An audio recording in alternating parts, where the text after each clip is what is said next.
આજે આપણે રાઈ અને મેથીવાળા મરચાં બનાવીશું. તો મરચાં છે તેને ચીરું કરી લેશું. હવે આપણા મરચાં છે તે તૈયાર થઈ ગયા છે. હવે આપણે તેમાં વરિયાળી નાખી દઈશું.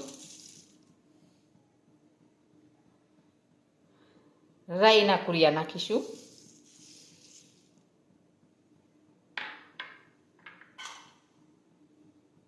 મેથીના કુરિયા નાખીશું.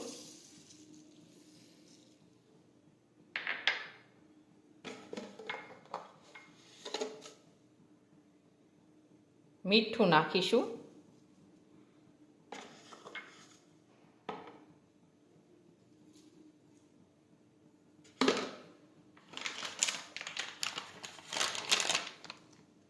હિંગ નાખીશું.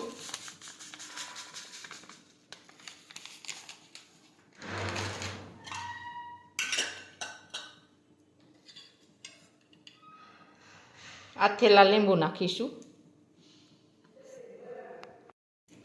લીંબુનો રસ નાખીશું.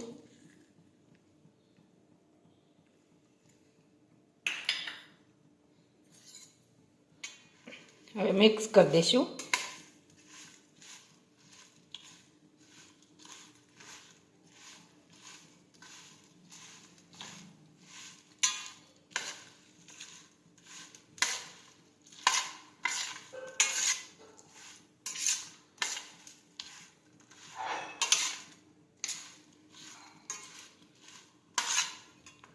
હવે થોડી હળદર નાખીશું. ફરી પાછું મિક્સ કરી દઈશું.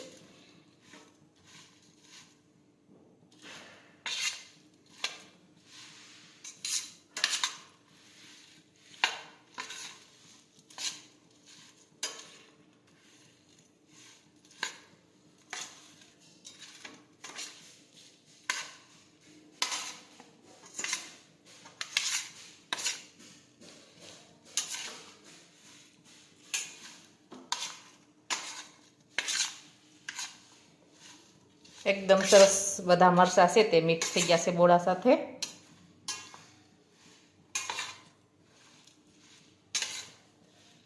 હવે આપણું મરચાંનું અથાણું છે તે એકદમ સરસ બનીને તૈયાર થઈ ગયું છે. અને અમારો આ વિડીયો ગમે તો મારી JK કુકિંગ્સ એન્ડ હેન્ડવર્ક ચેનલને લાઈક કરો, શેર કરો અને સબસ્ક્રાઈબ કરો.